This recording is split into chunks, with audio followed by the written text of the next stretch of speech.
In the late 1990s, American racing legend Don Panoz dreamt of bringing the magic of Le Mans to the US. Picture this: thundering prototypes and sleek GT cars battling it out for endurance glory, not on a French track, but on American soil. This dream became reality with the birth of the American Le Mans series, or ALMS for short. Think of it as a Le Mans mini-series, played out across the United States. Just like the legendary 24 Hours of Le Mans, the ALMS featured two main types of race cars: purpose-built, high-tech prototypes, and modified production sports cars. Think souped-up versions of the kind of cars you might see tearing down the highway. The key difference?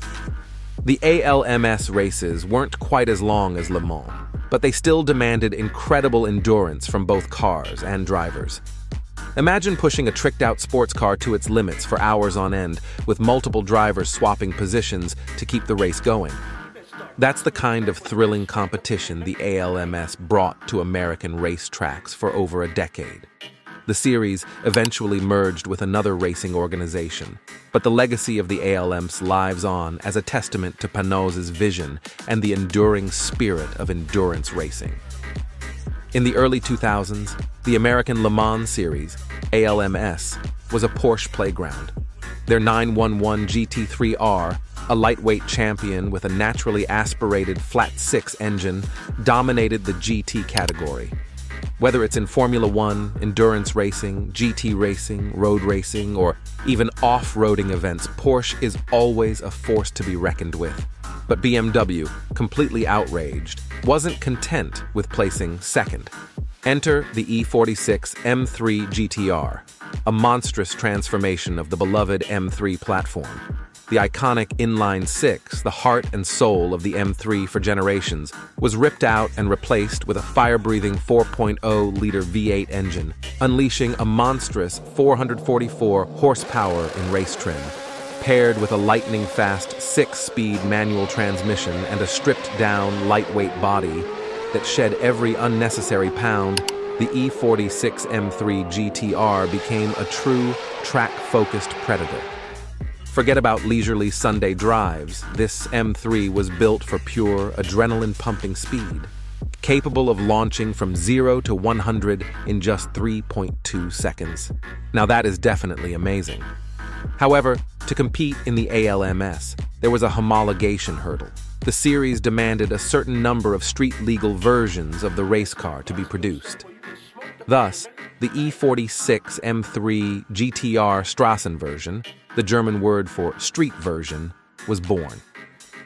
This homologation special was a marvel of engineering, bringing the raw power of the race car to public roads, although in a detuned form for safety and emissions regulations. Only a handful were ever made, making them incredibly rare and valuable collector's items today. Although it won its first race in the third round of the championship, the true legend of the E46 M3 GTR unfolded on the racetrack in 2001. It went head-to-head with its arch-rival, the Porsche 911 GT3R. The season was an epic clash between titans.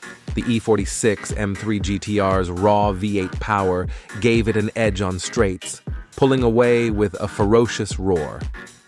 But the Porsche wasn't easily outsmarted. Its nimble handling and lighter weight kept it competitive in corners, darting through chicanes with precision. The season was a nail-biter, with both teams trading victories throughout the year. Drivers like J.J. Leto in the M3 GTR pushed the limits, delivering heart-stopping performances. The E46 M3 GTR took home a total of 7 consecutive GT wins and both the drivers' and constructors' title that year. In the end, the sheer dominance of the E46 M3 GTR proved too much for Porsche. BMW clinched the 2001 ALMS GT Championship title, marking a significant turning point in the series. However, the E46 M3 GTR's success wasn't without controversy. Rubbing Porsche the wrong way, they argued that the E46 M3 GTR was basically a prototype racer developed to compete in GT racing. BMW countered by saying they did complied with the rules by building a road-legal car available to the public. Therefore, the E46 M3 GTR's reign in the ALMS was short-lived, but oh so sweet.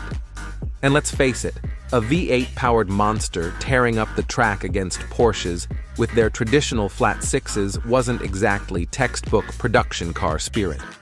So, for the 2002 season, the ALMS threw down the gauntlet. They upended the homologation requirements, the number of street-legal versions and engines a manufacturer had to produce to race a car in the GT class. This new rule was like a toll booth with a ridiculously high price tag. For Porsche, with their vast resources, it was a minor inconvenience. But for BMW, building 1,000 bespoke V8 engines and homologating 100 street-legal M3 GTRs, that was like asking them to build a rocket ship on a shoestring budget.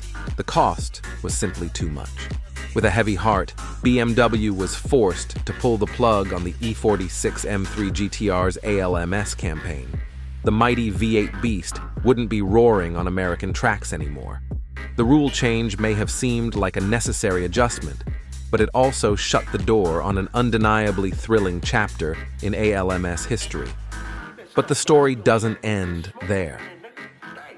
The E46 M3 GTR, with some modifications to comply with evolving regulations, made a surprising comeback in 2003 under privateer teams like Schnitzer Motorsport. This reignited rivalry continued for 2 more years.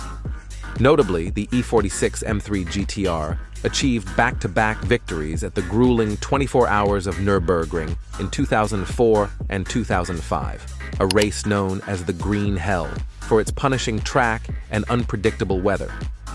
These victories further solidified the E46 M3 GTR's place as a motorsport legend, proving its capabilities beyond just straight-line speed. The E46 M3 GTR's legacy is a complex one, marked by innovation, competition, and a touch of controversy.